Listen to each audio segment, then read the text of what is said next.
talking about that. Hopefully you will vote today, early and often, early, and get out there and do that. Easy now. You'd have thought I was talking to a Democrat audience. I tell you. How you doing, John Marsh? Doing good. How about yourself, That's sir? good. You already voted? Well, no, polls just opened, right? Yeah, I did the absentee thing. Yeah, I've got to go out and vote today. I have to find a place to vote. I didn't get a chance to do absentee. Hannah? What do you mean you have to find a place to vote? They kind of assign you one. Well, I mean a time place. Like, if you don't know your polling place by now, you can't just waltz into one. I asked my wife today, I said, is it the same as it's always been? I just assumed it was. And then I thought, oh, my gosh, I didn't look at the card that Brianna Lennon set out. Of course not. Why would you do that? Well, because I figured, but then I realized maybe things change. I don't know. I hope everyone gets out and votes and finds some time to do it at whatever place you're supposed to be at. And because you can't just pick and wander in. I wonder what happens if you don't know, if you lost your card, if the dog ate your card. Could you call the office today and say, hey, where do I vote? I guess I don't know if you could. Never thought about that. That's a good question. We might have to ask our guest at 8:30 or at 8:10 this morning. I was going to say we've got Steve Korsmeyer on. He's the Cole County Clerk. He'll be talking about the election today and, voter turnout. Hopefully he'll have a little bead, at least very early on in the first couple hours, of how things are. If you are at the polling place, no matter where you're at, we would appreciate your input, as we always do on these election days. I'm afraid I'm going to make that mistake and mispronounce it, John. I awoke all night in terror that I was not going to say election, but something that you need Cialis for, if you know what I mean, and I don't want to go there. There you go. That's kind of the old joke in the newsroom. Yeah.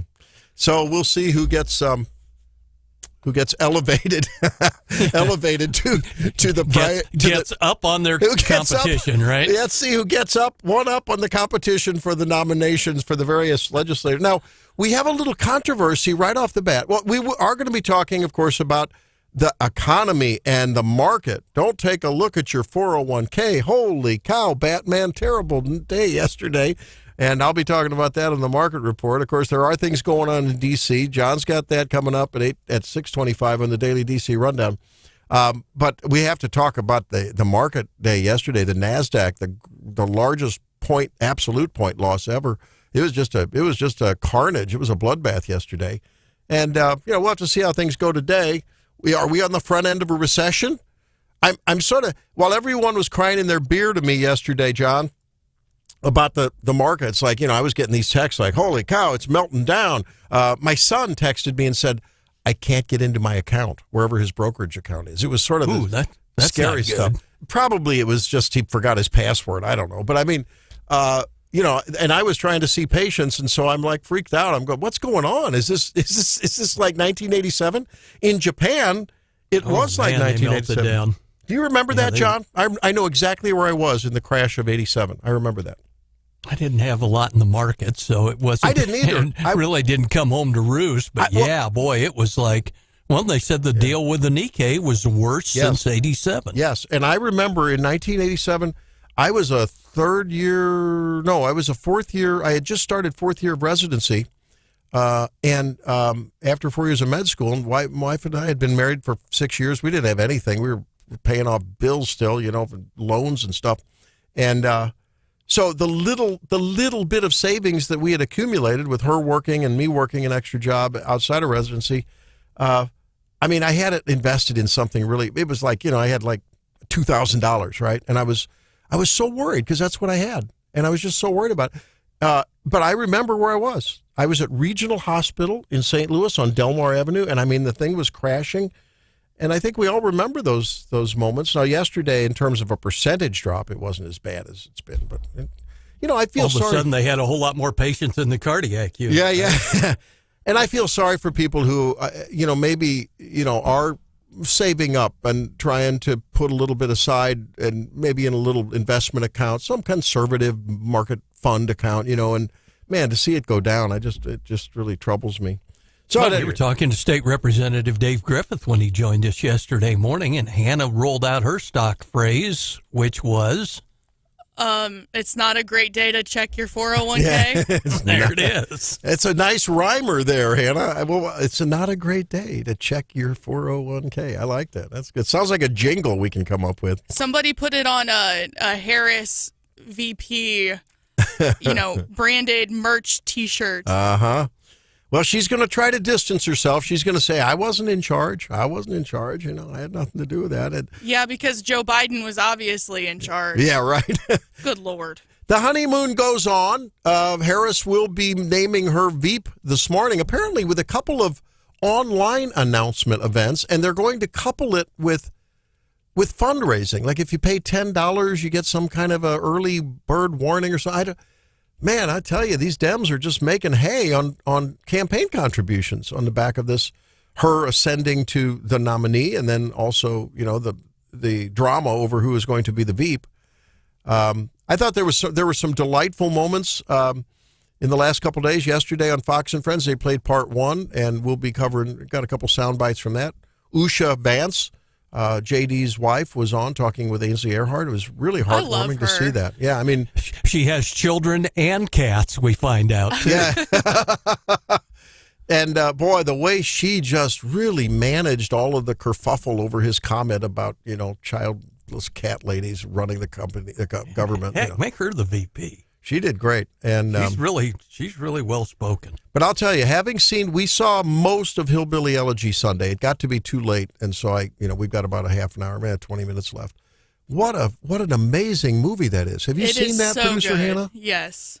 If that doesn't warm even the most steadfast San Francisco progressive woke liberal Marxist couldn't help but watch that and think, holy cow, this guy had one heck of an upbringing, and holy cow, to get to where he's gotten to, you got to give the guy some credit. I mean, it's amazing. And I saw excerpts of it. You know who it reminded me of? It reminded me of Holly Rader's story a little bit. Yep. And again, we're trying to sort out this Trump endorsing lieutenant governor story. Hannah, John, we're confused. We've been Googling. We can't find I'm still Googling. We cannot find the answer. I ran across a Holly Rader endorsed by Trump social last night, or maybe it was on Twitter, I forget. And then I come in this morning, producer Hannah says Dave Wassinger was endorsed by Trump. Did he pull another I endorse all of them move? I don't know. I, for the life of me, cannot find the announcement online. I can't either. I've been looking for about 20 minutes, and things like this normally, not to say it didn't happen, that's not at all what I'm saying. I'm just trying to find it so that I was trying to see if there was somebody named Eric in the race that he might have helped out. Or, if this was another scenario where he endorsed 3 candidates, Lincoln Huff maybe in the mix. But I went to lay down around 9 o'clock last night, and I think I saw one of the candidates had announced the endorsement, and it said 2 hours ago. So a Trump endorsement for multiple candidates, like on primary eve, kind of late into the evening, to me, that's weird. Am I just wearing a tinfoil hat? I don't know. I haven't seen it. I don't know. And I am actually. I've only seen the candidates posting about it, but we usually see a screenshot of Trump's Truth Social post or whatever you want to call it. We have a press release, Randy, okay. and we definitely have a press release that was sent to the Eagle from Mike Hafner, who's very well respected. About one candidate. About one Who's candidate. Mike Hafner? I'm sorry. He's a political consultant, but that's probably why I don't know him. Yeah, I don't know many of the political consultants. Well known. But you're talking about Wassinger, correct? Or are we talking about somebody else? But I saw a Holly Rader endorsement. See, again, I don't. That's what we're trying to sort out. I just reached out to Holly Rader. I need to know. We need to know, because if someone's doing fake, moves on this is not good. Well, not that Holly's not a great candidate. I'm not saying that. But we're not accusing anyone of that. We're just trying to sort through it. No, I'm not saying that. If that's the case, or if they're doing that in her behalf and it's not true, that doesn't help her. No, right? it would not. But again, Holly in my book, Holly would be able to tell you that, and she wouldn't be proud of that if there was someone impersonating a Trump endorsement. Because she's a person of integrity, right? And these most of these candidates are. She certainly is. We've talked to her, but But again, you don't know about stuff like this. You just take it with a grain of salt. Some of these. The ads on TV are pretty self-explanatory. Yes, they're very negative, but some of the texts you get, I've gotten some from candidates, and they're really attacking other people, but they don't say who it's from. Or I saw some things the other day that claim things that I know to be not true about a gubernatorial candidate, and I'm not going to go into it. But one of the big three, there were allegations on social. I got 2 or 3 of them right in a row, absolutely wrong, absolutely wrong. Claiming that, one of them claimed that Jay Ashcroft was for mail-in ballots. Do you know that to be true? I've not heard him say that. He supported he gave final support to the bill that allowed what we call the no excuse absentee voting. But that's not a mail-in ballot. I'm not. I don't remember anything like that. I don't know where that would be coming from. So I think we're seeing a lot of false claims going, and it saddens me that Republicans would stoop to some of the depths that I have seen Republicans stoop to. Actually, in my book, that's a good one, 573-874-9390. When you see someone that is viciously and sometimes misrepresentedly, that was the new word, attacking someone, do they lose favor with you? I prefer positive messages. I prefer positive. I think it's important to note, let's differentiate something very important here. What you see on TV, those have to be they're vetted. They're they can't slander somebody. They can pretty much say anything else. You're a scoundrel or whatever. But at least most of the time who is paying for it. It'll be at the end, sometimes at the bottom, or sometimes they will say it. I think it's important to note, Randy, some of these things you're talking about, texts and stuff, we don't know who sent it. It could be, It's just to be somebody that's upset with all sides. You don't know who's putting those out. So I want to be very careful that we don't, I think you've done that, Hannah, too. We don't know who's putting some of this stuff out. And I don't like getting the repetitive text. There's a couple local candidates on, I'm a Christian conservative, I'm a this, I'm a that. I get tired of that. I mean, just, tell me what you're for. What are your policies? I want to know what your policies are. The identity politics things cuts both ways. Okay?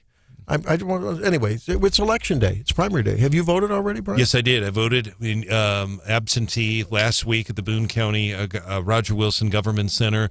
And I told you, yesterday, I think I told Marsh that the turnout was obviously impressive. That was, I think, last Wednesday. I was there covering a court hearing afterwards and went over to vote. Yesterday, I checked with Brianna Lennon. She got back to me early this morning, and more than 300 people again yesterday voted absentee. And in my story that I've been reporting this morning, it's very interesting. She's saying that 320 on Friday. That's a high. We've never had that many.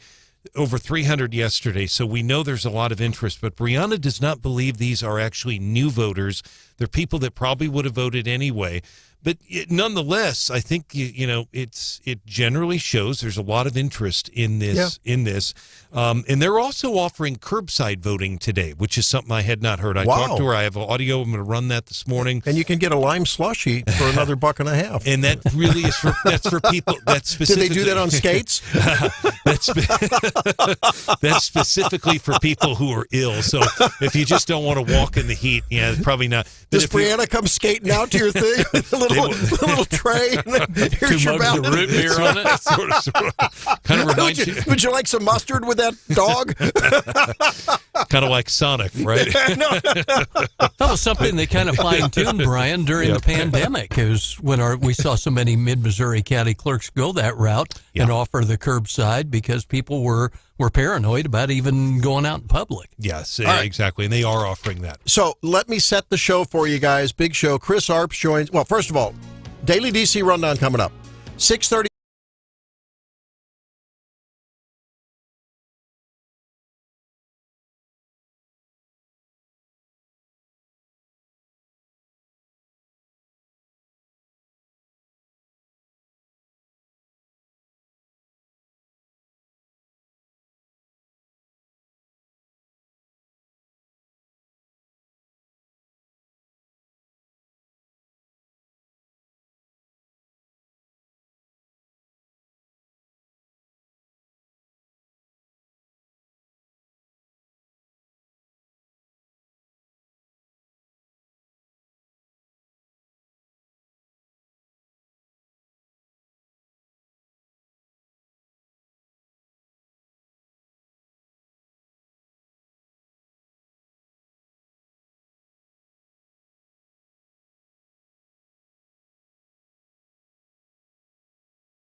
off a joint sprint across the country in an electoral map expanded by President Joe Biden's shelving of his reelection bid. Yeah, we'll buy that.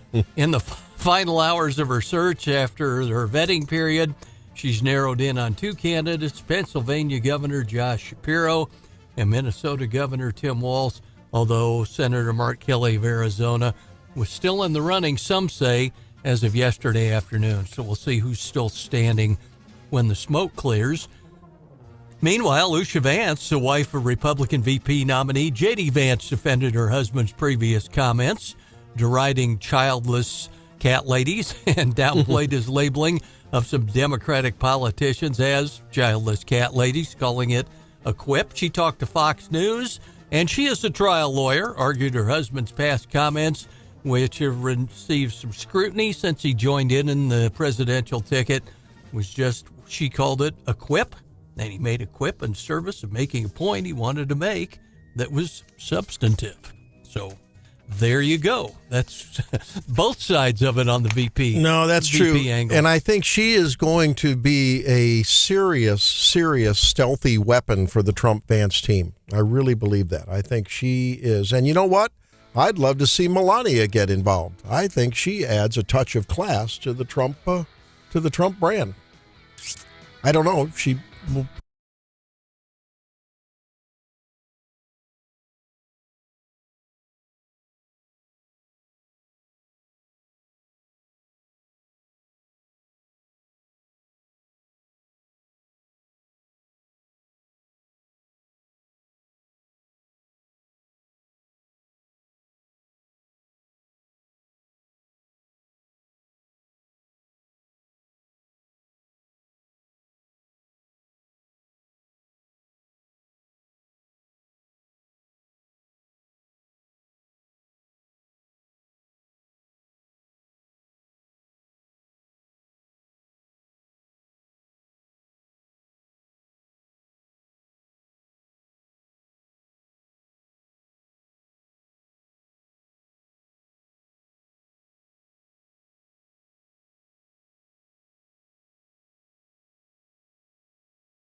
because we have something uber important to talk about with our uber celebrity guest, Chris Arps, who joins us now. How you doing, Uber Chris? Uber Chris, that's our new word for him, Uber Chris. I'm doing uber fantastic. How is everyone else doing today? Doing good. It's a fine election day. I think we're all sort of on pins and needles to see how this thing's going to turn out with the, probably a plurality, but certainly not a majority winning the Secretary of State and probably the governor, and for that matter, the lieutenant governor race. What do you think? I thought you were excited about who Kamala was going to pick for a VP today. We have elections today? I forgot about that. Every time I think about the presidential election and I go back to Donald Trump's behavior at the last couple rallies, I get depressed, so I'd rather not think about it. I understand. Yeah. No, big election day today. We got a governor's race, Lieutenant governor's race, Secretary of State. Those races are being watched very closely. I woke up this morning and went to the St. Louis Post-Disgrace, and I saw an ad there that one of the lieutenant governor candidates, David Waffinger, has received Donald Trump's endorsement. I looked on the paper to see if Donald Trump had endorsed all the other candidates like he's done for all the other races, and I haven't seen anything. Well, Holly Rader's X feed, the top post 11 hours ago says Trump endorsement alert. President Trump endorses Holly Rader, but I've reached out to Holly Rader, and I can't get nothing's back. Now, who am I? I know it's who's. I'm not. She doesn't owe me an answer. She's but also probably a little busy today. Well, there might be on the rifle range. Come on! Whoa! Wait a minute! I reject that. It's not to elevate our importance, but we are making a statement here that is represented on a major candidate's Twitter feed. Candidates tweet all the time. Are you kidding me? Come on. Come on. Don't give me. She couldn't say, yes, it's true. Come on. And you would think that these candidates receiving such a major endorsement, they'd be contacting you to get on the air on election day to tout that. So could it be possible that these are fake endorsements? I just found it. Hang on. Stand by. Okay. Okay. I'll send it. I'll send it to the group text. So, Chris, let me ask you this. Let's go to the primary election. What are you hearing around the state in terms of your thoughts with energy into the Republican primary today, as far as voter energy and turnout? Well, I tell you, among us activists who follow politics very closely, we're very excited. We've had a lot of high-profile races, but what I'm hearing from some of these local election boards, they're not expecting a very high turnout. I think St. Charles is looking at 30 to 35%, and that's probably what other areas as well. So this is going to be an election where the activists come out, the people that really pay attention, and we'll see in about 12 hours what the results will be. Chris, what do you think on the governor's race? Who do you think St. Louis City, St. Louis County will go for in that one? The loaded question of the morning. A very close race. I think the latest Remington poll showed Kehoe and Ashcroft were tied at 29. Bill Eigel was at 18. He was closing the gap. There are, 6 or 7% undecided, and the conventional wisdom is that in close races, the person with the name ID, the late deciders usually break for them. We'll see if that happens for Jay Ashcroft this time around. Okay, so speaking of endorsements, producer Hannah found on Truth Social, two highly respected American First patriots, Holly Rader and Dave Ossinger, are running for lieutenant governor. State I love and one big, both fierce advocates, blah, blah, blah, blah, blah, blah. I have so many questions about this. This came out like last night, shortly before I was getting ready to go to bed, which of course is early in the evening. But like in the evening, the night before a primary election, I think this is bizarre, A. And B, I don't know if it really means anything. Well, but you know what? It's too late, in my opinion. And in defense of our coverage, we're getting some incoming from various candidates and their surrogates saying, hey, what are you doing? You know what? When Donald Trump endorsed Bob Onder, it was newsworthy. When Donald Trump endorsed all three gubernatorial candidates, it's newsworthy. We had them on. Now, we have an embargo on having candidates on the day before, the day of, But this is newsworthy. It's a Donald Trump endorsement. That's why we're mentioning it. And it's a bizarre one at that. I just don't understand. And for me personally, I mean, I think what Donald Trump is trying to signal to the voters is that whoever you vote for, I'm good with it. That's why I'm endorsing every candidate in these races. But in a sense, I don't think it really means all that much. And the candidates, in my personal opinion, they all look kind of silly touting an endorsement that their opponents got also. I know it's something that you have to do, but I don't think Trump really helps these candidates by endorsing all of them. Well, and Trump notoriously, he likes to endorse the safe bet, right? The ones that he thinks is going to win. But, I mean, Lincoln Huff has been leading this race since the beginning, essentially. So it's just, once again, I keep saying the word bizarre, but it's bizarre. Chris, let's talk about the Veep stakes. Kamala Harris, of course, is going to have a big appearance in Philadelphia. The announcement I heard is going to actually precede that online. They're going to make a fundraising deal out of it as well. Okay, the leading candidates reportedly are down to two: Josh Shapiro of Pennsylvania and Tim Walz from Minnesota. And I guess there's still mention that maybe Mark Kelly might be in the race. Who knows? Who are you most afraid of from just a victory for Republican standpoint? Who are you most afraid of as an opponent? I would probably say Josh Shapiro, the governor of Pennsylvania. There, he is moderate. He is for school choice, and I think you can't win the president, especially the Democrats, without winning Pennsylvania. So he's the one that I fear the most. I think Mark Kelly is still in the running there in Arizona. I think Walz, the governor of Minnesota, I think he is way too liberal and doesn't balance the ticket out at all, having Kamala Harris and Walz on there. The two people that they are talking about is Kelly and Shapiro. But I'm telling you, I wouldn't be surprised if she picks somebody that's a dark horse that we don't know about. Shapiro's Jewish. We know that the Democrats right now have issues with anti-Semitism. He is for school choice, so that hurts him with the teachers' unions. Mark Kelly there in Arizona, not a very charismatic guy. He has a great resume, but he's like 5'5", 5'6", very short guy. And, when the Apple research was coming out on these candidates a couple of weeks ago, came out that he had a domestic issue with his wife a few years ago. And so that might disqualify him because of that with the women vote. Chris, do you think the whole angle that people have, at least the Dems, have really downplayed, the whole radical approach from Kamala Harris when she was on Capitol Hill, in the Senate and all, I mean, to the left of Bernie Sanders, do you think that's going to, I know Donald Trump brings it up, but do you think that'll resonate at all with voters on the blue side? On the blue side, no. They're excited that Biden is gone.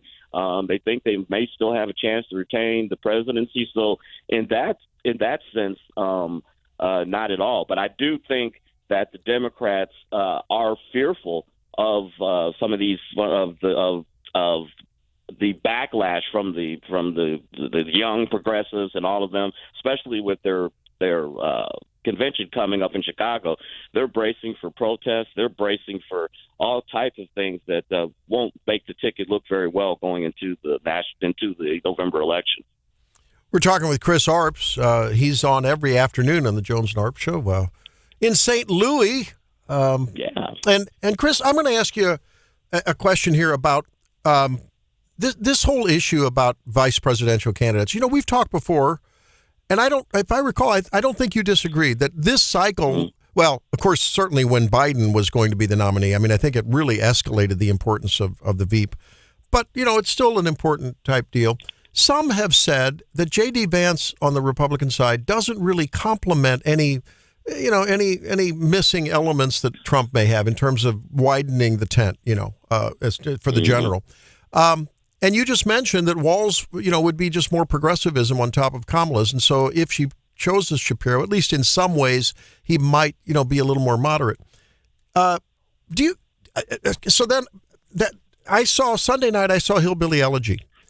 And I thought, this country really, when it always seems to get parsed into race when we talk about poor people and their health and, welfare and so forth. The Dems always want to turn it into race. It's a poverty issue. All you have to do is watch Hillbilly Elegy, spend a little time down in deep South Missouri or far North Missouri, and you realize this is not a black-white issue in terms of people struggling and suffering and inflation and all that it does for them.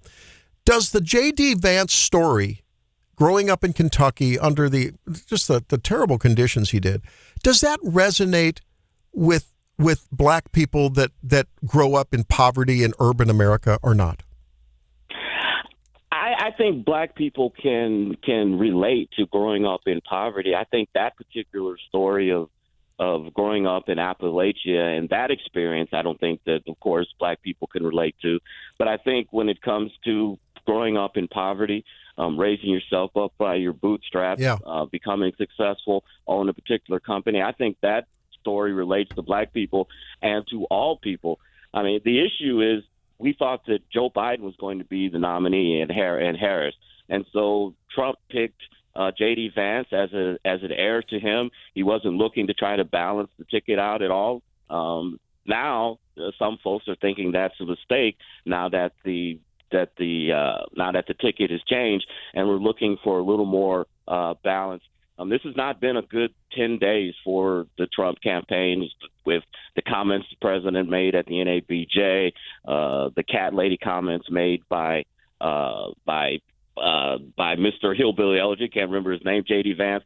But I think that when the commercials come out, the contrast ads, especially after Labor Day, when campaigns officially begin, and we see that Kamala Harris has changed her position on the border. She's changed her position on immigration. She's changed her position on fracking. She's changed her position on ICE. She's changed her position on taxes. There's so many flip-flops that they're going to be able to put in these commercials that I think they will make some type of headway in this race. Yeah, I asked that question of you, Chris, because I think most level-headed Americans understand that whether you're white or black or gay or straight or whatever, if you're one of the forgotten Americans that Donald Trump so resonated with in 2016 and was, I think, resonating even more with, and we see that with some of the demographic changes, you're right. I think that message of, hey, I am for the forgotten American, if they can keep pounding on that message rather than, oh, she's a DEI hire and this and that, I think that's their lane to victory if they're going to get there, don't you? I most definitely do. And one of the most forgotten demographics in this country is white males, blue-collar males. Yeah.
today. I hope that you have made provisions to get out there and arrangements to get out there and vote. If you haven't already voted, a little bit early.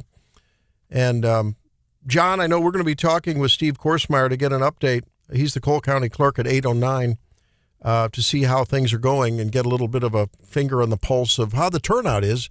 We invite people to do that as well. If you want to weigh in, if you're out there voting, 573-874-9390. And John, we had a local, big wreck with 2 fatalities on I-70 Monday. And the first thing I wondered was, did it have to do with the construction? But apparently it was not. It didn't have anything to do with that, right? Yeah, that was my first question, too, when I saw some of the, standard signs, the caution signs that are, if you go up I-70, you can see them everywhere. Beware, progress and is underway. But, yeah, this was a head-on crash involving a semi and a U-Haul that killed 2 women.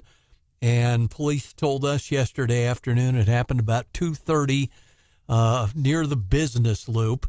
And it was a tractor trailer that was headed westbound, hit another vehicle that was going westbound. Then the semi driver swerved and crossed the median onto eastbound 70. That's where they struck the U-Haul head on. 1 woman died at the scene. The other was pronounced dead at the hospital. And it tied up traffic on 70 for hours before they finally got it back open again. I heard a story from our friend Cosmo, who's in the building here. Yes. He said that he heard from a source who was stuck in the traffic that one of the cars ordered a pizza from one of the pizza chains that's right on the other side of 70 there. Oh, no. And the delivery guy ran it across the stopped traffic to come hand it to him. They met at the concrete barrier in the middle. Now that's a guy that's going to go far, either with that pizza chain or somewhere else in life. That is serious I think dedication. emergency responders take a little dim view of unauthorized people coming into an accident. No. If this is someone serving someone in a big lineup, you got a parking lot essentially there. I don't know. I got to hand it to a guy that. I don't know how close to the actual accident they were, but he was stuck. I think a guy that goes the extra mile to deliver the goods, literally, he gets a vote from me. Not from hopefully you, got a good tip. Yeah, right, I hope so. So we have, by the way, if you haven't decided, on the 93.9 The Eagle and KWS.com website, ZNN's, the News Network's gubernatorial candidate forum is up there. So if you haven't decided, you can get online. I know there are people that really aren't that engaged. You may have friends that way, and they can't decide.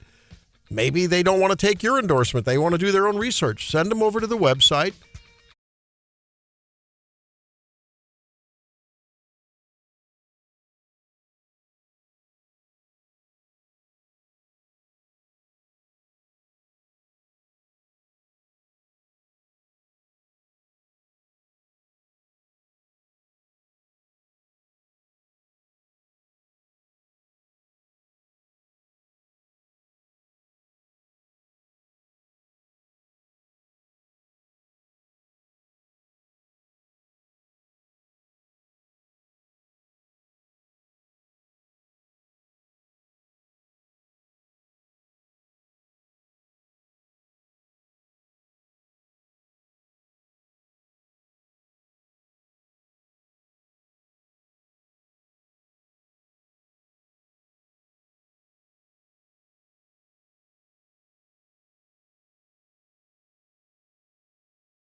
that three-word phrase, because what he was really saying is that it can be really hard to be a parent in this country. And sometimes our policies are designed in a way that make it even harder. And we should be asking ourselves, why is that true? What is it about our leadership and the way that they think about the world that makes it so hard sometimes for parents? And that's the conversation that I really think that we should have. And I understand why he was saying that. Well, that was Usha Vance in an interview that I think really was heartwarming and softened and put in context some of the comments that the JD, well, the singular comments about childless cat ladies, running the country. And this was in a two-part interview with Fox and Friends Ainsley Earhart. Election season in the air, primary election day here today. And coverage, by the way, tonight will be from 7 till whenever. Hannah, are we going to go till 2, 3, 4 till we have results this morning, tomorrow morning? To be determined. TBD. Yes. TBD. The Zimmer News Network will be covering this. We'll be simulcasting with our friends in Springfield at KWTO down there from 7 o'clock on. And Don Louzader and the whole crew with his anchor man we like to call Hanging Chad. And I think friend Alex will be from the morning show down there, will be with us as well.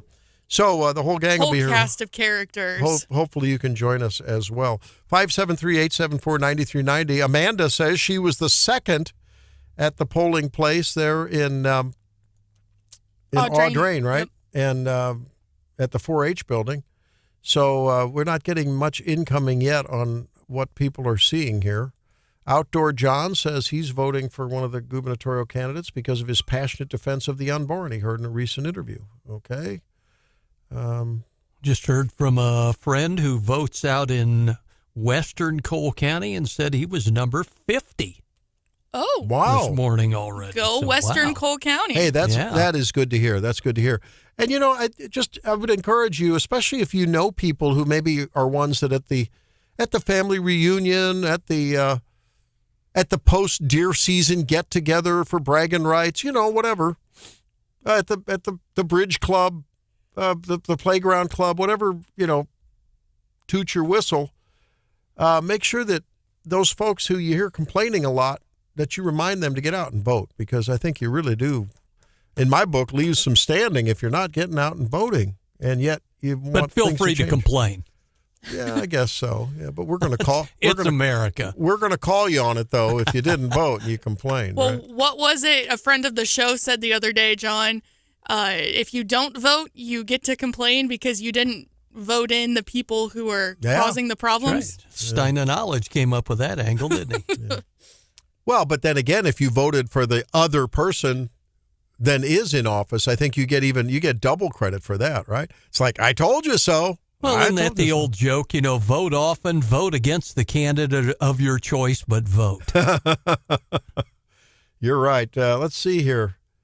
Sam says he's confused. Well, it could be a woman named Samantha. I don't know. But Sam says, I have received... They say they're confused. Huh? Nothing. Oh, are you doing the pronoun thing? Oh, no. My goodness. This is a time that it would make sense to use that.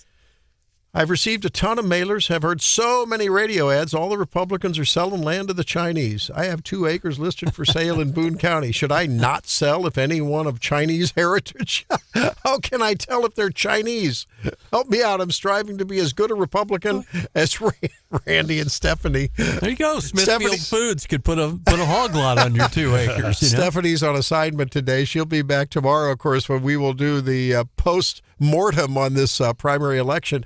And it really is exciting, isn't it, Brian, to think about such a deep field in so many of the races, right? And competitive. I mean, from the governor down to Secretary of State, Lieutenant Governor, all of them. When you think about it, you're absolutely right, Randy. When you think about it, the bench on the Republican side, and to a certain extent on the Democratic side, but clearly the Republican bench is stronger. They have more numbers. I mean, they're in supermajorities in both chambers. That can be good and bad, and for a party, and I'll explain that very briefly. It can be good. They have a lot of candidates. I mean, they have a lot of elected officials seeking statewide office. However, you can't all win, and there are going to be a number of state lawmakers that are either term limited out or are giving up their seats that will lose today, and there will be some on the Democratic side that will lose as well. There's a congressional race in St. Louis, by the way, we'll need to talk about tonight. That Cori Bush, Wesley Bell. He has a legitimate shot to beat her. There's no doubt about it. Couldn't happen to a nicer woman if she lost. Yeah, a lot of our listeners. I mean, she's just an evil, deceitful person. I'm sorry. She's deceitful, and she's not good for St. Louis. Look at what has happened down there under both federal and local Democrat leadership. She has not been good, and her woke attitudes are just so far fringe and so radical, right? I mean, it's just law and order's gone to pot down there. It's terrible what's happened to that fair city. And she could be beaten by Wesley Bell. He's the St. Louis County prosecutor. So it'll be interesting. There's also a third candidate, Maria Chapal-Nadal, who is running as well. Isn't she an ex-state rep or senator? Former state rep, longtime state senator. Yeah, okay. And spent 16 years in the legislature. But yeah, I think this. You're right about the bench, and it will be interesting to see what happens. What it really regional turnout will be huge as well. On the Democratic side, I think we should mention Crystal Quaid and Mike Hamra. I mean, that is a fascinating race.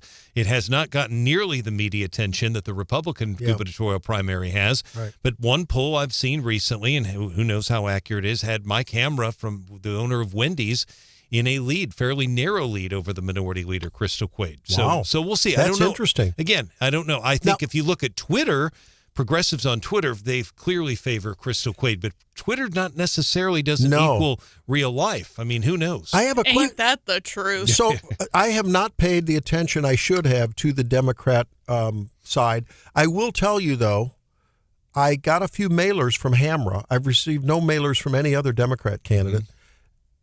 As far as I can remember, all positive. They have testimonials from employees I think he's a restaurateur. Yeah.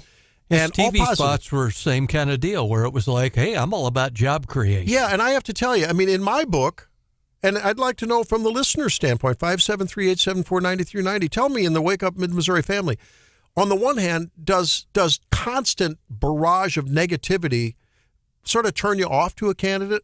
And on the other hand, does nothing but positive say, hey, I don't know much about this person, but they're positive? Or does that not really affect you? Is it really about where they stand on the issues? Forget about all of the shrill advertising towards the end, you know? It's a very interesting. I'd love to hear what they say. Yeah. I really would. It's a great question, and Hamra, you're right, has been very positive. We know that he supports abortion rights. So obviously, if the Republicans are going to be in control of both chambers. I mean, they want to maintain their supermajorities. We'll see what ends up happening there. I would just say this too, that in 1992, I'm not comparing this year to 1992, but Republicans had all the statewide offices in 1992, and they had a very bitter gubernatorial primary. If you remember, Bill Webster was the attorney general, later went to federal prison. Wendell Bailey was also on the ballot, and Roy Blunt was on the ballot as well. Roy Blunt at that time was Secretary of State. Very, very negative primary. And, it was just inconceivable for a Democrat, with many Democrats that I knew, didn't think a Democrat would ever win again because the Republicans had so much strength under Ronald Reagan. But that primary, it left them very, very divided. I can tell you that. And part of it was Webster was under federal investigation. But it will be interesting on the Republican side. Kehoe, Ashcroft, and Eigel, all too close to call. They're all in it right now. It depends on turnout. Two of them are going to lose. And will they endorse the winner? I assume they will. But it'll be interesting to see what happens on that because clearly they're not going to support a Democrat. There's another question I have, and I have this dream, this vision of having a lot of adult beverages sitting across the table from candidates who have a viable shot at it, and asking them now, if someone who is knowledgeable in a given industry, a given field of expertise, but they endorse your opponent, but then you end up being elected, if they come and knock on your door and want to have a serious policy discussion, do you dismiss them? I would love, under the influence of adult beverage, to see what these people would say. Because, frankly, I have a lot of. I'll tell you from a personal aspect. I'm so unhappy, disturbed, sad, literally sometimes depressed over the state of healthcare in this nation and in this state for people. I see it every day. Lack of access, high dollar. And you've heard me try to ask questions. I can only speak from what I know about. It's expensive, too. Okay, Healthcare is expensive. I've run a hospital. I've worked in suburban, exurban, rural, urban, ghetto. I've worked everywhere as a doc, as a leader, as a whatever. And there's a simple reason I don't endorse a candidate in the primary, because I really believe that if the candidate that I don't endorse wins, my voice can't be heard. And I wonder if people think that, people that would have something to offer, someone in manufacturing, someone in small business, someone in in agriculture, what if an urban candidate wins and you've endorsed the rural candidate, are you shut out? I don't know. It depends on who is doing the endorsing, and it depends on, who the candidate is. Not that my endorsement would matter. That's not the point. But I mean, it's a great question. Or if they see that you didn't donate to them and they win, are they like, forget about it? Right? Because, they're human beings. If Brian Hauswirth donates a lot to me and he expects me to advocate for small news networks, and he gets John and, he bundles a little bit, but I think that's legal. No, it's not illegal. No, you just wonder, how influential are donations and endorsements to candidates, and do they then dismiss any other voice? Well, and I'll give you an example, and I don't know. I can tell you that former Governor Eric Greitens has listened to our radio show. I know that for a fact, and I, of course, covered him for years. He resigned in 2018, but people forget, John will remember this, the Missouri Farm Bureau, very, leans Republican. Everybody knows that. They endorsed Chris Koster in the 2016 gubernatorial race. Now, that was a huge deal. A Democrat, former Republican. Greitens, by the way, the Republican, was a former Democrat. But they endorsed Koster in that race. Greitens ended up winning the race, and it was very, very tight. He did. But I don't recall if Greitens shut the Farm Bureau or the commodity groups out on that. I don't remember, because he was embroiled right afterwards. He got embroiled in a controversy about a pay raise, and I don't think it really ever happened. But it would be interesting. Yeah. I would love to know. It'd be interesting. Well, they'll never admit it. You'd have to get them under truth serum, right? No one would ever admit it. But I mean, the people who donate to you, the people, of course, they're your buddies. And you could argue, well, hey, they got me to the dance. I'm a representative. I'm an elected official of the representatives. They were the loudest voices, Anyway, the other thing that I'm interested in, I have these peculiar things about elections. So what about the consultants who are full in for various candidates? And if they lose, does that then throw a pox on their consultancy come the next election cycle? I don't know. We'd have to, I don't. It's a great question. Is there data on that? So if I was going to run, man, I'd want to know who has a good track record. There's got to be data on that. Well, you're back to the age-old question: follow the money. Yeah, and there are consultants who do very well, and a number of them. Yeah.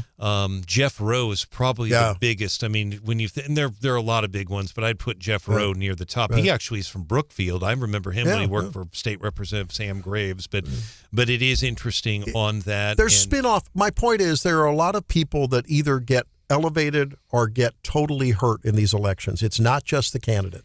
I mean, professionally hurt. And also keep in mind, these primaries are very bitter. They basically say that the guy is a scoundrel or the woman's a scoundrel. They're no good. But tomorrow they're going to probably endorse whoever it is. Well, I can tell you, when it comes to health care, they may not be a scoundrel, but they're either right or wrong, depending on if they agree with me. Well, look at J.D. Vance. Look at J.D. Vance and what he said about Trump, All right, guys, we gotta head to the hills here, because Hannah has her head in her hands, rolling her eyes, waiting. I'm not mad. I'm just disappointed. Oh, no, Mama, don't say it.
Man.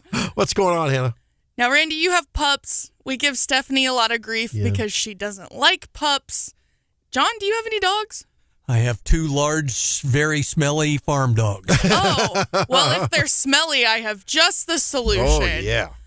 Dolce & Gabbana, which, of course, is the Italian, probably best known for their perfume, wouldn't you say? Mm-hmm. They have come out with a new perfume called Fefe, because you know they always have weird names, right? Fefe? Yes. Fefe. Oh, boy. It's $100 a bottle. Oh, boy. It includes a 24-karat gold-encrusted dog paw on the front of the bottle. Oh, my. And it is, in fact, a first-of-its-kind perfume designed for dogs. You mean you spritz it on your pooch? Yes. What kind of an event would you do this for, pray tell? Maybe like a dog show, maybe? I don't know. But if you have ever wished that your furry friend would maybe smell very fancy and very Italian, Dolce & Gabbana has your solution for $100 a pop. I usually just turn the hose on them when they climb out of the lagoon, but whatever. You get the 24-karat gold-plated paw on the fancy glass perfume bottle. Oh, boy. And the owners are offered an exclusive Dolce & Gabbana dog collar that has a matching tag to the bottle. It is alcohol-free, in case anyone was worried about that. But some of the things like humane societies are saying, that might not be a great idea, just because dogs have such good noses and they rely on their nose for a lot of things, that maybe it would, kind of block out. Might be a distraction. Yeah. Yeah, olfactory-wise, yeah. Yep. Ode de Fido. The name of the fragrance is Fefe, and it's inspired by one of the original designers' pooches. Now, that is great.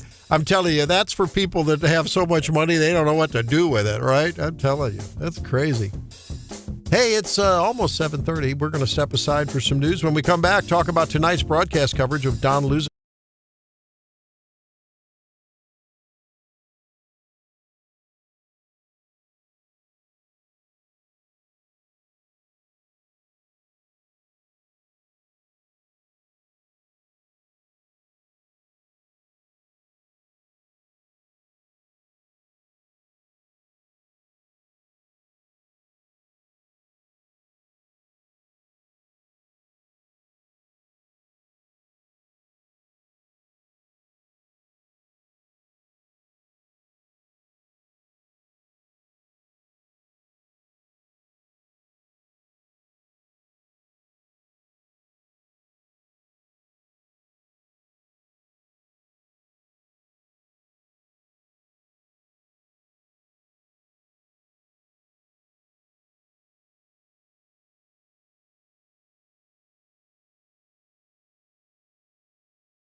Highway UU. So that's good. Good, steady turnout, says listener John. Good to see. Hey, one of our listeners had a great idea. Guys, what they're going to do is just vote. They're going to pull the Trump move. Jack says he's going to just do like Trump. Vote for everyone today. I don't know how you're going to pull that off, Jack, but good luck if you can get away with it. Might go in the tilt pile. Pull that one. All right. Hey, we want to talk with Don Louzader, who's on the line now from Springfield. Zimmer Springfield. Zimmer Springfield at KWTO, and of course one of the staid and highly recognized and highly awarded members of the Zimmer News Network. Don Louzader joins us now. How you doing, Don? Good morning, Randy. Happy Election Day. Yeah, same to you. Are you? How are you preparing for the late night, not all-nighter, but most of the nighter tonight, knowing you need to get up and work tomorrow? Are you saving your caffeine allotment for later in the day, or how are you going to manage this? Because we're going to be on pretty much most of the night from 7 on. Yeah, it's going to be like a marathon tonight, my friend. So I've already got the Diet Coke going this morning to get me through today, and then I'm going to be having some more when I come back in tonight. I'm not going to try to eat a whole lot because that makes me really tired when I eat too much. So I'm going to have the beverages going tonight because that's my caffeine kick. Yeah, I'll have energy drinks for everyone in the Columbia studio. Very nice of you, Hannah. I was just going to say, Hannah is our resident expert on energy drinks. I mean, she makes a study of this. In fact, I think isn't your MBA going to be on that, energy drinks in America? I think so. If I were to ever go back to college, which sounds like a terrible idea, then yeah. Yeah.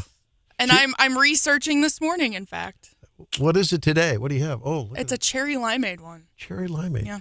So, Don, let's discuss a little bit about what you're hearing thus far. Polls have just been open for about an hour and a half. What are you hearing in terms of local turnout in the southwest part of the state? Well, we talked yesterday with Shane Scholler, who, of course, is also, in addition to running election, he's a candidate running for Secretary of State today. But he says that the absentee and the no-excuse absentee balloting has been a little bit lighter than expected here in Greene County. So he is predicting about a 30% voter turnout, which is pretty typical for an election like this. It always amazes me, Randy. These are such important races that are being decided. And 30% means, according to my math, that only 3 in 10 registered voters will go to the poll and cast a ballot, which is unfortunate. But hopefully we can get as many people out there to the polls as possible today, and then tune in to the Zimmer News Network tonight with both 93.9 The Eagle, KWOS, and 93.3 at AM 560 KWTO to listen to our election night coverage. Statewide, baby. Don, what are you hearing about the governor's race down there? And we preface that by saying the Ashcroft family's neck of the woods. They're all from down there. What are you hearing? What are the preferences? Mike Keogh made quite the big swing through that neck of the woods over the weekend, didn't he? Yeah, he did. And Ashcroft, over at the Ashcroft family farm in the Willard area last night, had Mike Huckabee, had Lee Greenwood here, the Ashcrofts' longtime friends with Lee Greenwood, who's saying God bless the USA. Wow. So they had a big event out there last night. What I'm hearing is this race is pretty darn tight between Kehoe and Ashcroft, although Eagle's not out of it either. So, and of course, Trump endorses all 3 candidates and endorses 2 candidates for lieutenant governor in Missouri last night. So that was interesting that both Holly Rader and Wassinger got an endorsement from the Trumpster. I thought that was really interesting. The timing of that was fascinating. I think we've all become accustomed to the non-endorsement, although he didn't endorse all of the LG candidates. So I think it was interesting at such a late hour. Fascinating, wasn't it?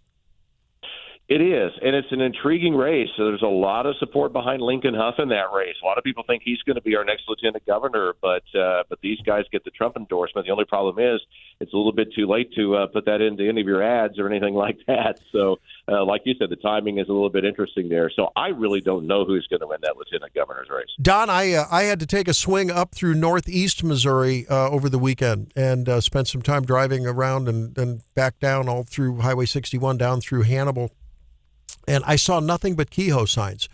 Are you seeing nothing but Ashcroft signs in the southwest area, or is it more of a mixed bag? Or Eagle or whoever?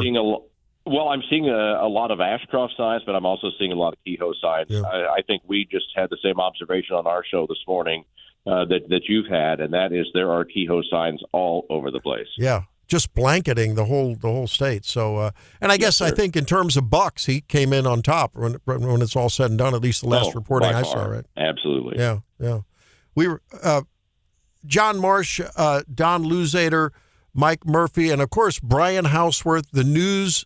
The Zimmer News Network, the most accurate, timely. Now you have three reporting. You have 3 news directors on air with you right now, so be careful. I'm complimenting. I'm saying it's the most timely, accurate, and truth-telling group of people on the planet. No, I'm serious. I mean, look, in an age when you see local and regional and statewide reporting really going the way of the dodo bird, Zimmer News Network is committed to doing that. And so we have 3 of the news directors here, and I mean, I'm withering in the presence of greatness. It's going to be exciting. Are you fangirling? No, really. These guys, I'm telling you, it's tough sledding doing news reporting today. It's tough sledding. It is, and basically you don't have a life. I mean, you really don't. I mean, you just if you do it right, you don't have you don't. You got to have some balance, but you have to. And you just in politics, it's important, but there's a lot of stuff that you have to cover that's outside of political, like that crash. I mean, stuff like that as well. I think, I'm glad we're having Don on because in Jefferson City, we have right now gridlock. Let's face it, gridlock going on in the Senate. And Don, there is a race that has not gotten much media attention here, but I'm sure it has there in your area. Mike Moon, who's one of the most conservative state senators, the guy that wore the overalls, if you remember, onto the Senate floor and had to leave the floor. Very, very kind of a colorful figure, but he's been a thorn in the side to some Republicans in Jefferson City. He has a serious challenge. A woman by the name of Susan Harrelson is running against him. Can he be beaten? Boy, I think it's going to be tough, Brian. And we have heard a little bit from Susan Harrelson, but I think it's going to be tough to beat Mike Moon. But yeah, he has an opponent, one of the few in any state rep or state senate races here in our area who has a primary opponent. So it'll be very interesting to see that race. We'll also be following one over in Douglas Howell, Shannon, Stone, Taney counties, the seat that was vacated when Carla Esslinger resigned to take the helm at the Department of Elementary and Secondary Education. We have a couple of Republicans, Brad Hudson and Travis Smith. Mm-hmm. The winner of that will be a winner-take-all because the Democrat primary was canceled in that 33rd district. Well, in those districts, those counties, that 33rd district would be primarily the counties basically from all the way the Cape Fair area down near Branson, all the way over to where Travis Smith is from Dora. Those all used to be Democratic counties at one time, many years ago. They're all Republican. That's strictly Republican right now, and that race has gotten a little bitter too. I know Brad Hudson taped a video that I saw, and he did not. To Randy's point, he was upset with the Missouri Chamber of Commerce and said so on his video. He didn't like he felt like they were attacking him in mailers. Yeah. So I tend to think if Brad Hudson wins, he's not going to be very, very happy with the chamber based on what he said in that video. I bet you're right on that, Brian. Well, guys, they told me I got to do a traffic report, so I guess. Oh, boo! Oh man, that'll teach you. Talk about. We'll talk to you tonight, guys. All right, talk Absolutely. to you later. Don Thanks, Don. Louzader, news director down at KWTO, down in Springfield, trying to do his job or whatever instead of hanging out jaw-jacking with us. And he also was the winner at the Missouri Broadcasters Association for the best anchor. That's right. So congrats to Don. Let us again set up tonight so that you can make sure, and no matter where you are, you can take us with you if you're out doing chores or if you're at work, and you can put in those earbuds and the boss doesn't see. You can tune in at 7 p.m. tonight, the minute the polls close. And I know Hannah has her breaking news sounder ready to go, right? Mm-hmm. So that as Hannah does not have her breaking news sound. Hannah just what are you talking about? No, Hannah just gave me the roll. Well, tonight. No, for when the tonight. polls close, you have that sounder ready to go, so that as we're able to announce election results, we'll do that. And, of course, we'll be on from 7 till to be determined. Is Yep. that right? Yeah. Yeah, and you think back on primaries, are they important? The answer is they're huge. I mean, in most of these races, and it's what we try to encourage people. We can encourage the people listening, but they have to take the time to go do it. They have to take the time to go do it. But in many of these races, the election is going to be decided today, and it's not just on the Republican side. It, for that matter, is the Democratic side as well. That Wesley Bell, Cori Bush race is huge in St. Louis. Clearly, whoever wins that will be the next congressperson from the 1st District. And in many of the rural districts, it's going to be, they may have a Democrat running in some of those, but the chances outside of Stephen Weber, who's probably going to win here in Boone County, outside of that, the Democrats just don't have they don't have the numbers in rural Missouri that they once had. They're going to have to rebuild that, certainly if they're going to be formidable again in outstate. I think a wild card, perhaps even here in Boone County, but a wild card throughout the country, statewide and locally, as we head towards the general election, is going to be this economy. If we're on the front edge of a recession, that could change people. Independents could say, you know what? I tend to want green energy, and I tend to want homeless hotels, and I tend to want to have whatever. But, man, I can't pay the bills, and I can't take it anymore. And I'm going to take a good look at Trump and Vance and Republicans in the state of Missouri, because people vote the economy in tough times. They really do. And I think that it remains to be seen. We're going to be talking with Aaron Hedlund at 8:35 from Show Me Institute to get his tea leaves as far as what's going on in the markets. The jobs report out Friday really sent things tumbling. So we'll do that. And at 8:10, Steve Korsmeyer, who's the Cole County Clerk, a little update on what's going on in those neck of the woods as far as the voting today. 573-874-9390. John, what's up with you when we come back, brother? Gotta go, you gotta go. I guess it depends. Is that what Don Louzader said? He had to go. Okay, we'll be back with John.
in July, but there were no takers. She said she started collecting bedpans in 1984 and says, I just wanted to collect something different, and it snowballed from there.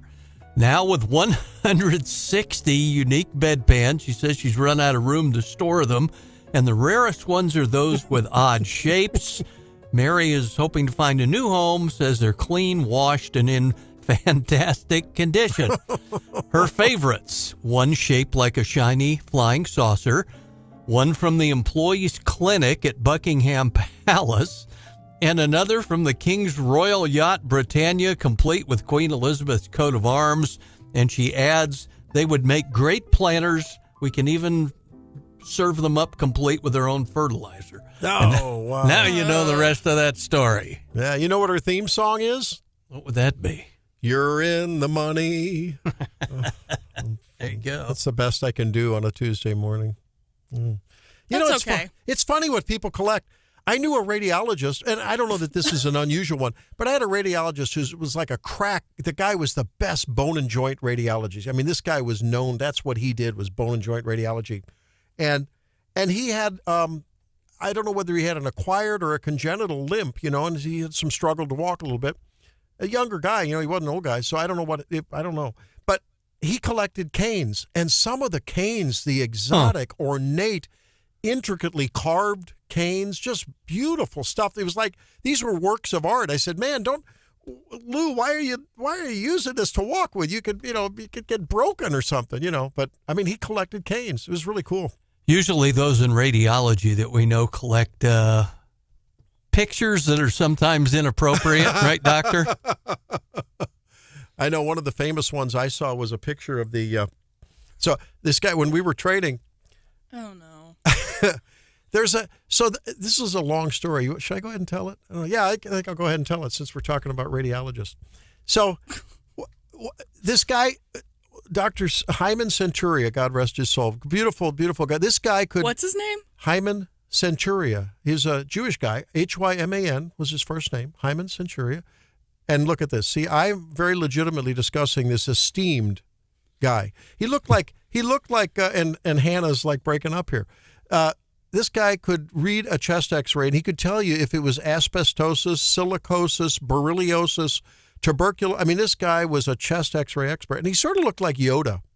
And those were in the days when we had the little readers, the view readers, where you had to actually take the x-ray film and put it up there and clip it up them right there and into look the at it. light box, right? Yeah. Right, into the light box. And so one of the ovarian, it's a benign tumor, but it's a tumor of the ovary that women can get. Younger women get it. It's called a dermoid cyst or a teratoma.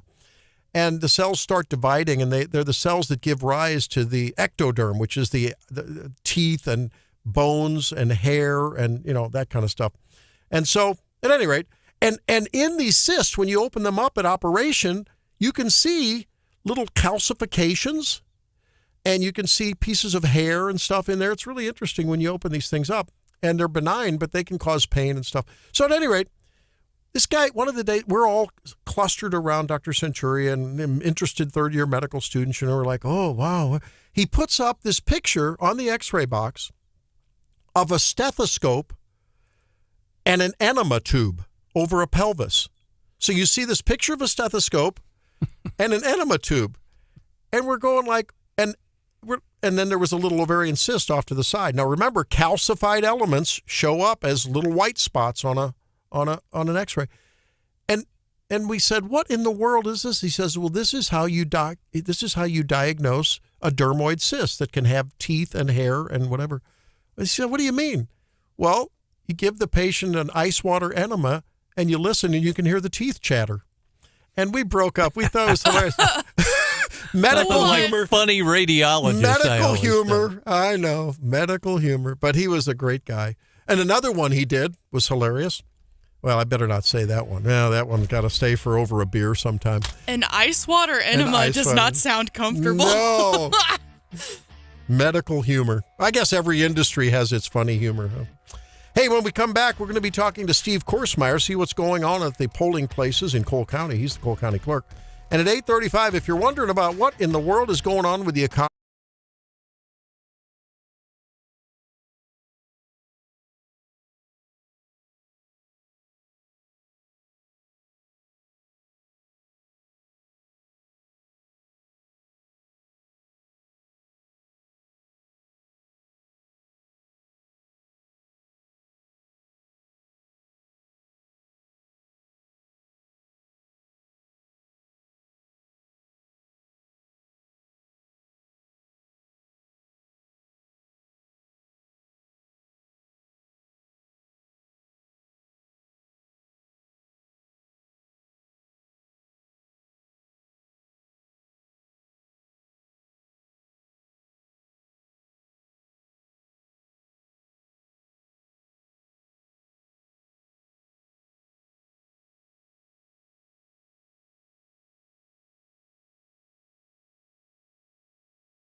that Kamala Harris has tapped Tim Walz, Minnesota governor, as her running mate. So it appears as though, and Hannah, I know you've been monitoring it. John, you've been monitoring second by second. We don't have official word from the campaign, I guess, but that's what's being reported. Tim Walz as her running mate, so the tickets are fixed, and the race is on. So, of course, all of the Oppo research, I'm sure, has already begun and will continue to be done on Tim Walz.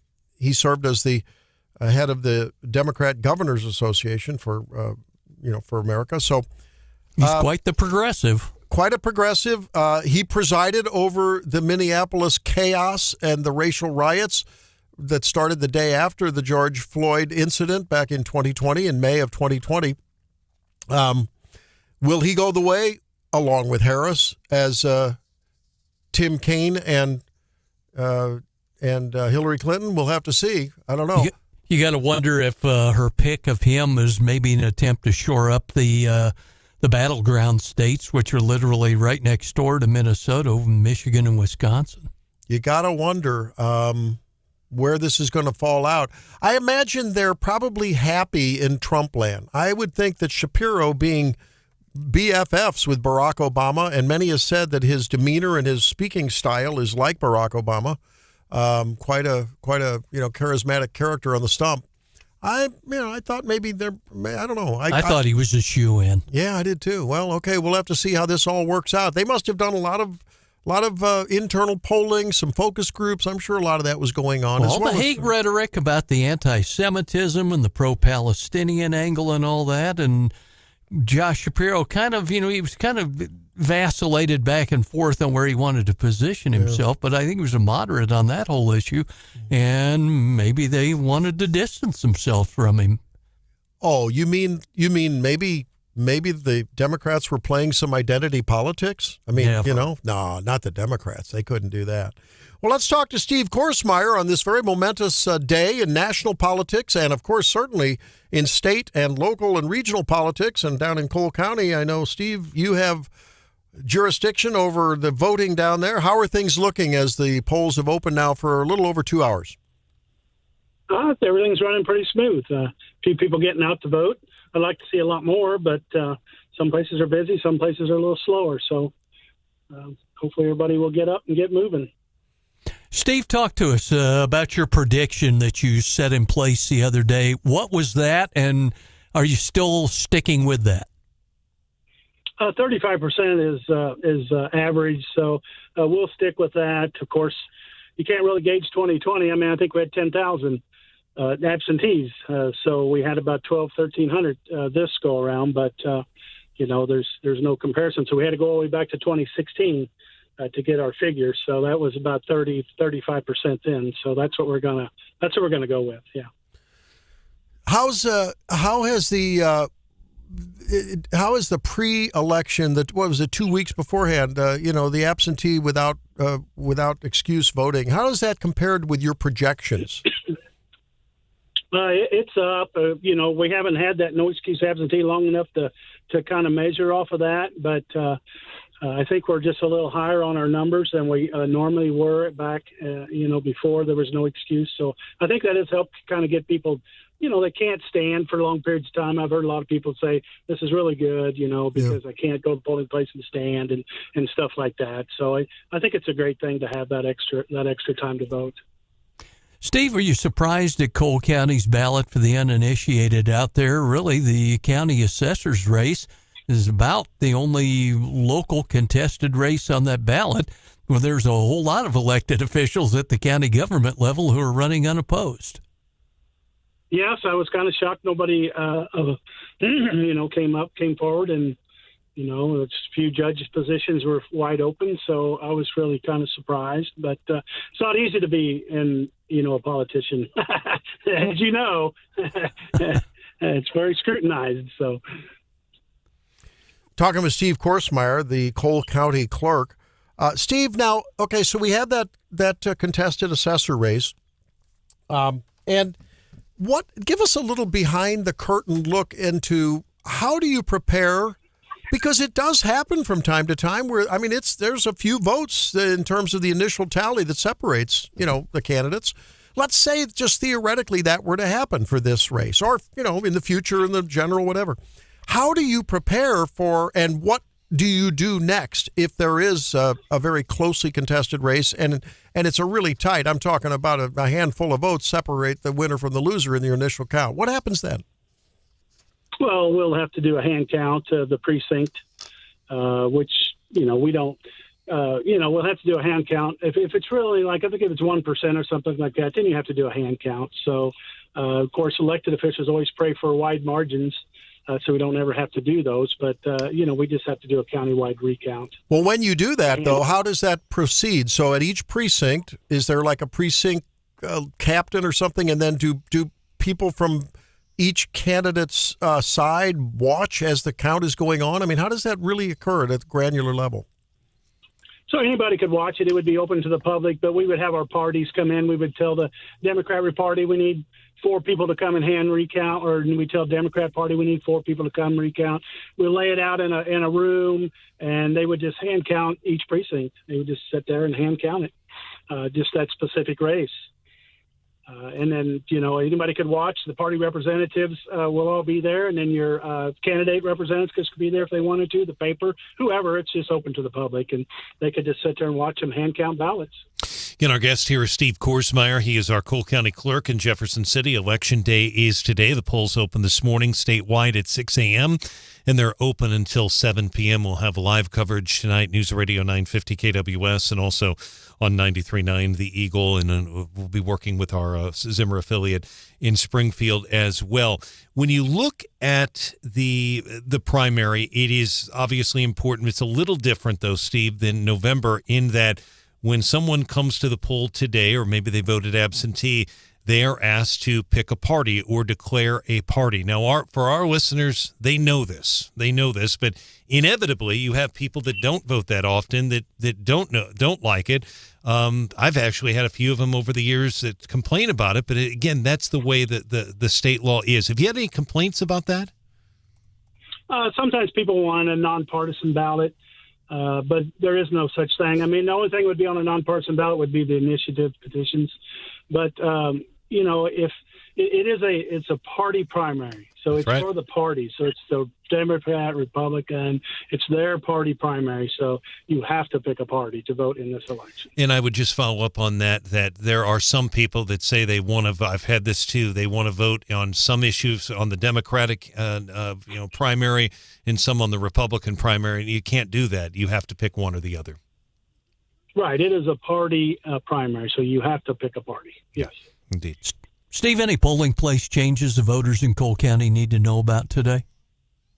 No. Luckily, Miller Performing Arts was out of air conditioning, but they've got it fixed at the last minute, so we didn't have to move.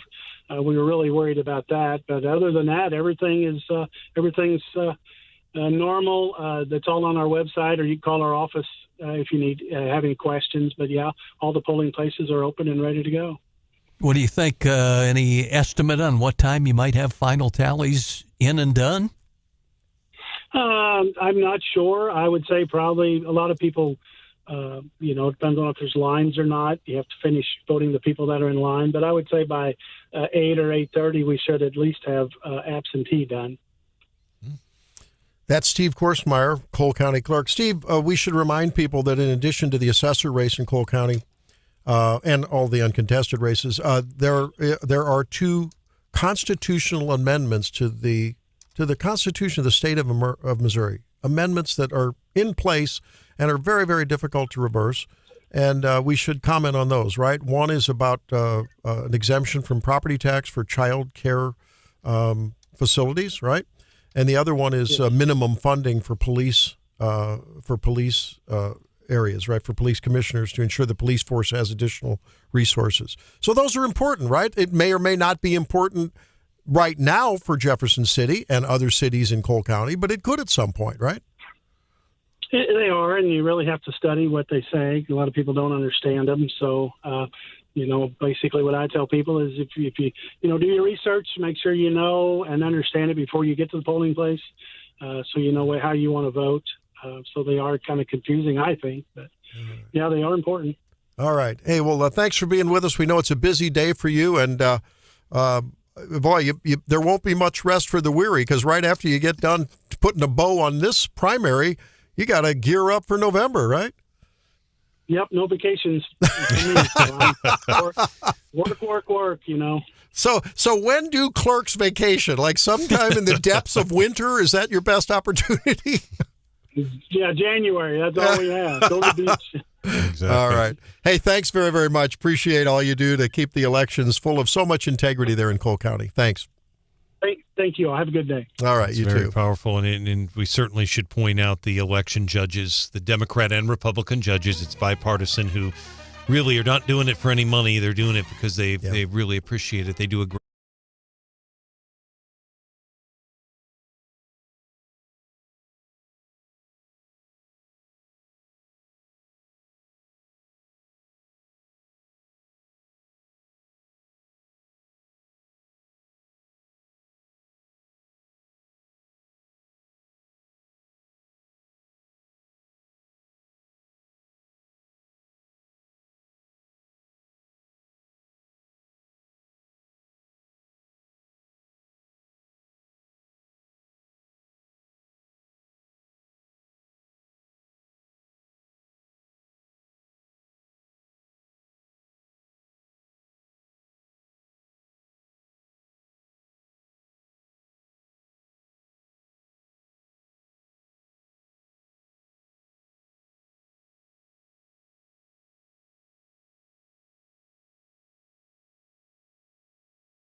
volatile. Well, there's no doubt about it. Representative Dan Muser gets it right after yesterday's swoon, one of the worst days that many of the indices have seen in a long time, and the worst since 1987 in Japan. Global markets tanking yesterday, consumer spending and vigor down. We saw brands like Unilever, Starbucks, McDonald's showing weak second quarter earnings, and so things are rocky. And now on top of it, the volatility in the political scene is throwing turmoil into the markets. Dow Jones down a little over 1,000 points yesterday. That's 2.5%. 3% down on the S&P 500 yesterday at the close, and NASDAQ down almost 3.5% yesterday. Now, the good news... You used the word that we haven't heard since the pandemic, the volatility. Volatility index got way up there. We haven't heard about that one since COVID. Nope, that's right. That VIX index, as they call it, it's up, and Treasury futures down. And, I keep waiting for the price at the pump to go down because crude oil's down to a little shy of $73 now. It's been generally trending down over the last, 3 weeks or so. I don't see it reflected at the pump. 29 the other day, yeah. So we'll have to see where that goes. Now, after the news of Tim Walz being announced as Kamala Harris's running mate, certainly I think a more liberal choice than at least in public perception, a more moderate Josh Shapiro. Already seeing headlines saying the most liberal ticket in United States history. That's what Ron DeSantis just came out and said. And so we'll have to see where this is going. The futures now, they're just a little bit up after yesterday's terrible close across the Dow, the S&P, the NASDAQ. The Dow's just up a smidgen, 0.2. S&P futures, just a skosh. Is that right? A skosh. A skosh. Not a scoosh, a skosh. 0.4%. And the NASDAQ. Now we're seeing the talks circling back to the Fed. Yeah. They're now saying, well, it looks like in September they may do a 0.5 percentage point cut. And the question is, now that they're using the R word, recession, did the Fed wait too long? Well, and here's the thing. No matter what Jerome Powell does, either side will use that to either criticize him to their political advantage. If he raises it, if he lowers the rate, the Republicans will say, there you go, political pandering, Joe Biden's puppet. If he doesn't do it, if he sits on it, the Democrats will say, look at this. It's not our fault. This looming recession is not our fault. Come on, Powell, get on the shtick. Do what you're supposed to do.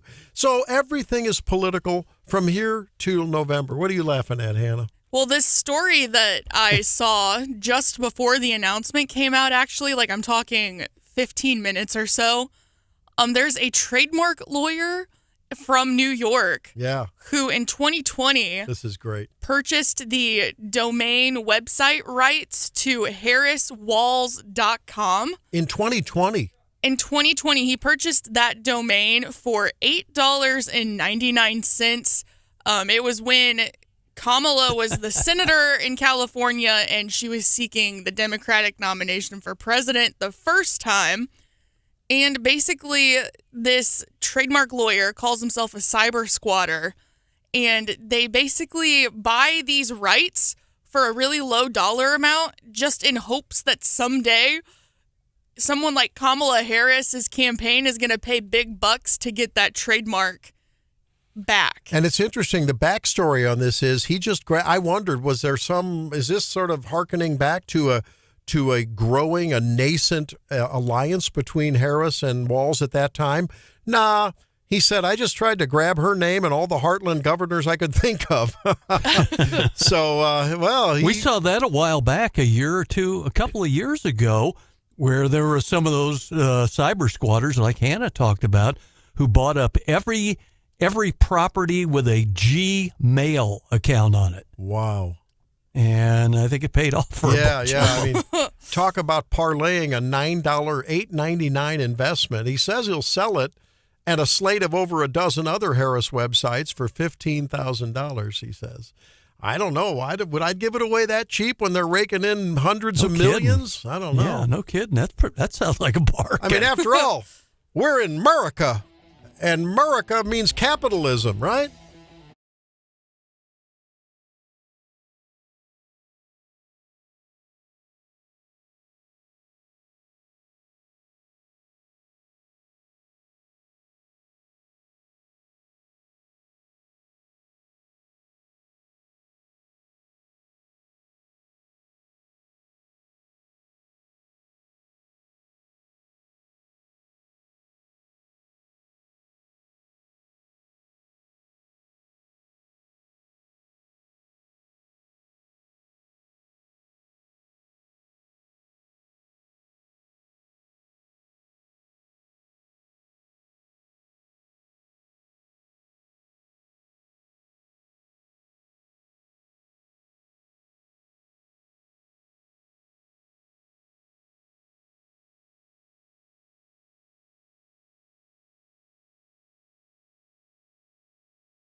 those headline numbers, but it's always good to talk with a guy that understands this like at a very granular, deep level, and that's none other than Aaron Hedlund. Of course, Dr. Hedlund is the chief economist at the Show Me Institute. Welcome in, Aaron. Thanks for being with us. Thanks for having me on. So yesterday was a remarkable day. I mean, globally, we saw the worst decline in the Japanese market since 87. I remember exactly where I was in 87 when the crash happened here. And it wasn't quite the same magnitude on a percentage basis yesterday, but pretty dramatic. Is that just sort of a psychological reaction? Could it be something that could become more entrenched? Do you have any idea how that plays into the latest economic numbers we saw last week with employment and the inflation numbers and all put together? Yeah, I mean, obviously, big events yesterday. I mean, I would start with my general advice to everybody, which is to never overinterpret what happens in one day of markets when it comes to like financial markets. It's hard to not look at your 401k and start to worry and think what's going on. But that's my general advice. But I would say don't ignore it entirely. I mean, yesterday really showed us a couple things. One is that the world has been kind of addicted to really low interest rates for a while, particularly in Japan, where they've had low rates for a really long time. And the Bank of Japan indicating that it's going to start raising rates above that is sort of causing some disruption. But then what we've been seeing also in the United States is our own economy weakening. Right? We had a really bad jobs report on Friday. Only a little over 100,000 jobs created, unemployment up to 4.3%, which is not a bad number, but definitely a bad trajectory. And I think a lot of these things are causing jitters about what may be the next chapter. It is nerve-wracking. And, of course, the political season and the natural volatility that goes with any season, much less this one, with, by all measures now, I think really a pretty dug-in, polarized ticket on each side, right? I mean, I think it could now fairly be said that Tim Walz is not really a moderate. J.D. Vance is not a moderate. I mean, they're really sort of aligned with the people at the top of the ticket. It's a very volatile situation. That's never good for markets either, is it? Well, policy uncertainty is definitely something that markets don't enjoy. And I think the prospect that, for example, all the tax cuts that have been in place for the past several years could expire, that's something markets don't like. They don't know what to think about energy, for example, because depending on which ticket wins in November, you're going to have a very different energy policy from the other. So I don't know if it's so much a moderate versus non-moderate thing, because it kind of depends what we're talking about. I mean, I would say that when it comes to, for example, Vance, there's many ways in which he has less sort of corporatist views than some people do in the past. So there's some ways in which he's more moderate, some ways in which he's less moderate. But I'd say it's very clear that the Harris-Walz ticket is definitely not in the Bill Clinton mold. Okay. So, yeah, I mean, they're more aligned with a more progressive stance. I was looking at the mn.gov, the Minnesota governor's site there. I mean, they talk about a fund providing paid family and medical leave, and really becoming much more entrenched there, getting more women into the workforce, increasing access to earn sick and safe time, expanding unemployment benefits to hourly school workers. So there's a lot that speaks of a lot more liberal and progressive woke policies. We're talking with Aaron Hedlund. He's the chief economist at the Show Me Institute. Aaron, I went to the same website. I went to Tim Walz's website as well, and it says Minnesota ranks 5th in the nation in job growth and the lowest unemployment rate of any state ever. So it looks like they've got some talking points that they may well go to when the talk turns to the economy, which it always does. Yeah, I mean, Minnesota as a state does have some things going for it. I mean, Minneapolis has a lot of healthcare companies and other, really, really solid companies there, and that's created a good ecosystem. But it's not because of the kind of policies that the governor there is advocating. I mean, in fact, that list that you just went through has some contradictory things in there. So, for example, this goal to get more women to the workforce, great. We want to remove barriers to that kind of thing. But then when you talk about expanding unemployment benefits, well, we can look both at the most recent episode over the past few years where you had this continual expansion of overly generous unemployment benefits cause workforce shortages. or you can go back to the years in the kind of coming out of the financial crisis when the Obama-Biden administration kept extending unemployment benefits and made the slowest recovery ever. So yes, the state of Minnesota has things going for it, but it's not because the governor there is kind of puppeteering that. Here's one: establishing an Office of New Americans, the Minnesota governor and his lieutenant. Multiple barriers to getting established in Minnesota. Governor Walz and Lieutenant Governor Flanagan propose establishing an office explicitly focused on supporting immigrant and refugee integration, reducing barriers to employment, improving connections between employers and job seekers. I don't know how that's going to sit with a lot of folks that may feel displaced by the so-called new Americans. Yeah, and the question there is that office they're talking about, which, first of all, it's really easy for anyone in office to create some new thing and have whatever aspirations, but you got to measure the results, and these things usually flop.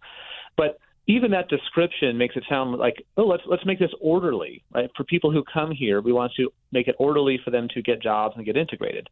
Well, what we have on the southern border is the exact opposite of orderly. It is complete and utter chaos. People pouring across the border and going all across the country, driving up house prices, and obviously making jobs not a great situation for Americans, et cetera.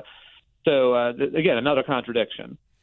Aaron, as I think about it, Americans have become so, I think, accustomed to an IV.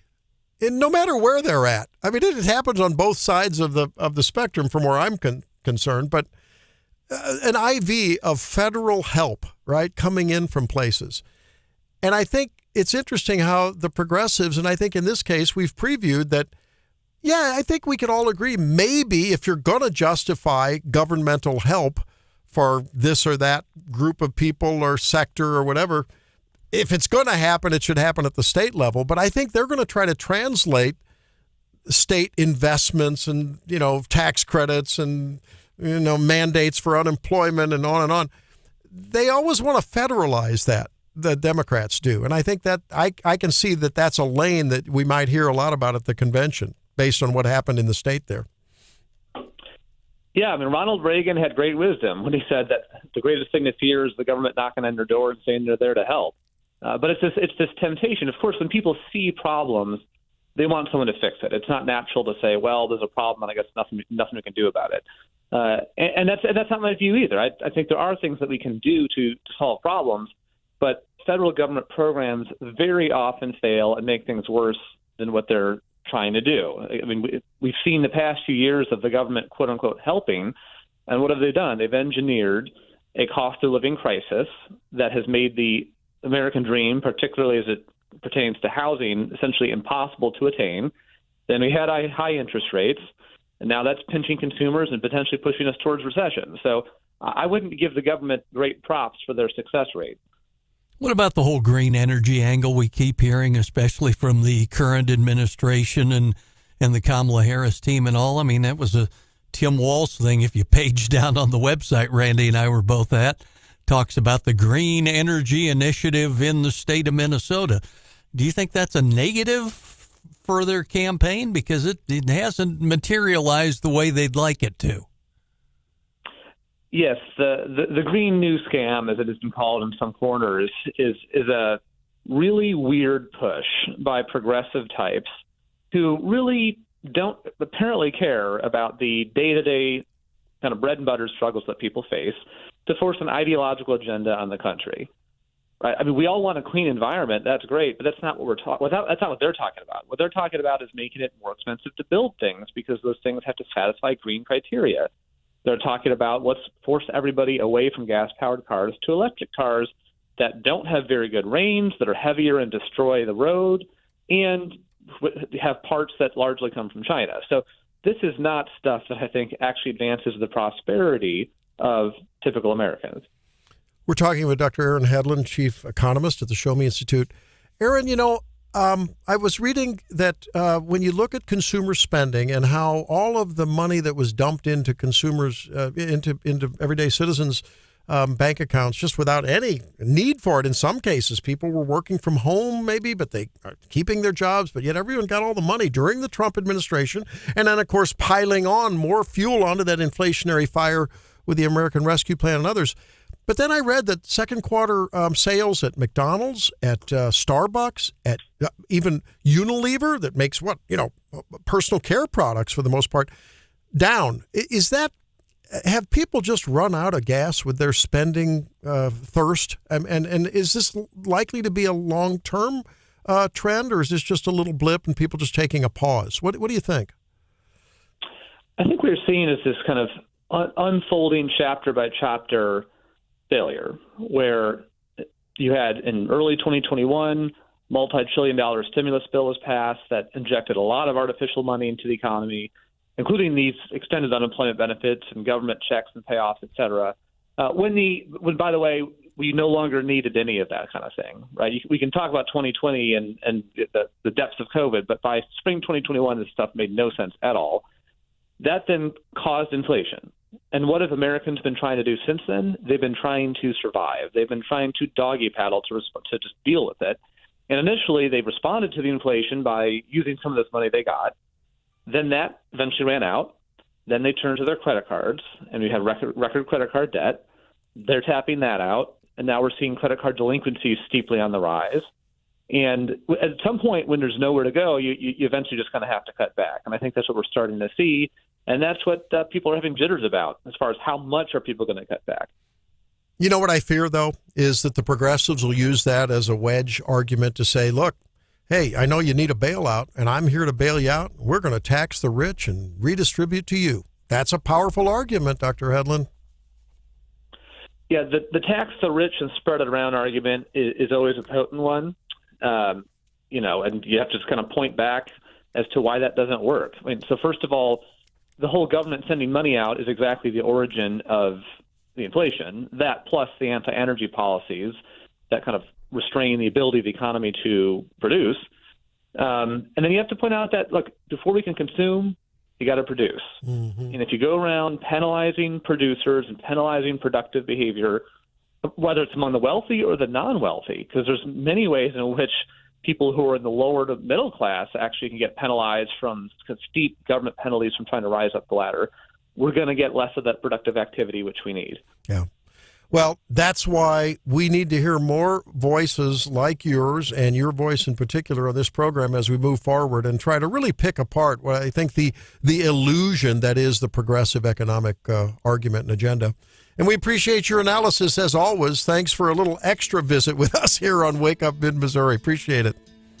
Yeah, absolutely. Thanks for having me on. All right, there he is. Yeah, I mean, it's you have to know your economic basics to have these discussions with friends and family.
take this to heart. The more localer, the more importanter, right?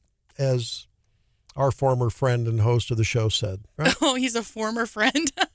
Did I say former friend? Yeah. Our friend and former host. He's a very good friend of mine, Mr. Brandon. A very good friend and a current friend. So the more localer, the more stater, the more regionaler, the more importanter. And please get out and vote. I mean, it's just so very important. We can talk about all the national politics, but, when it really comes down to boots on the ground, rubber meets the road, that's where it counts, and the people that really influence your life. When it comes to public safety, when it comes to your utilities, your infrastructure, that's where it happens. So make sure you get out and make your voice be heard. There's 2 constitutional amendments as well. John, what do you have left over? Well, the story we really hadn't hit on much today. Supreme Court this week shut down the push from Missouri to remove the gag order in Donald Trump's hush money case and delay the sentencing. And this was when Andrew Bailey went to the high court with a request to sue New York after the justices granted Donald Trump broad immunity. And it said that Clarence Thomas and Samuel Alito would have allowed Bailey's request to file the suit, but not grant his push to lift the gag order and presumably delay sentencing. So kind of a close but no cigar for the AG on that. So one. they would have allowed the process, those 2, but they wouldn't have, on the merits, gone along with it. Yeah. Okay. Hannah, what's happening in your leftover drawer there? This is very non-serious on this primary election day, but I feel spited because only one wake-up family member caught my joke earlier coming out of the 8:10 segment, and I'm willing to bet, Randy, that you did not hear this. What was it? I'm just going to play it for you. You're going to redo? Yeah, Okay. Here we go.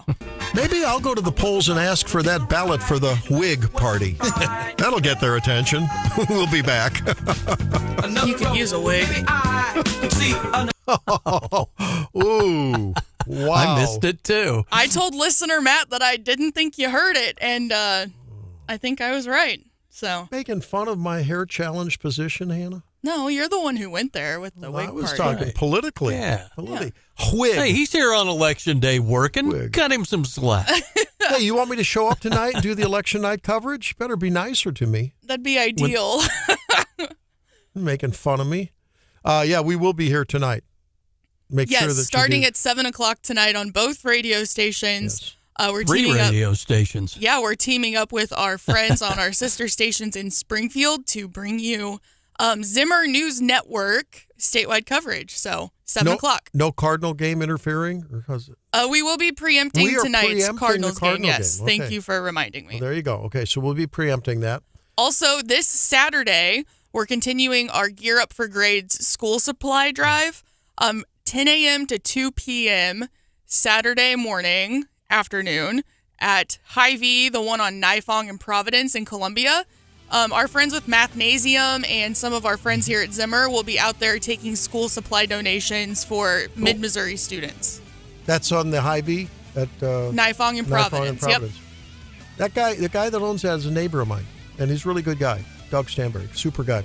So get out there and help support the schools and the kids and the parents and the teachers, okay?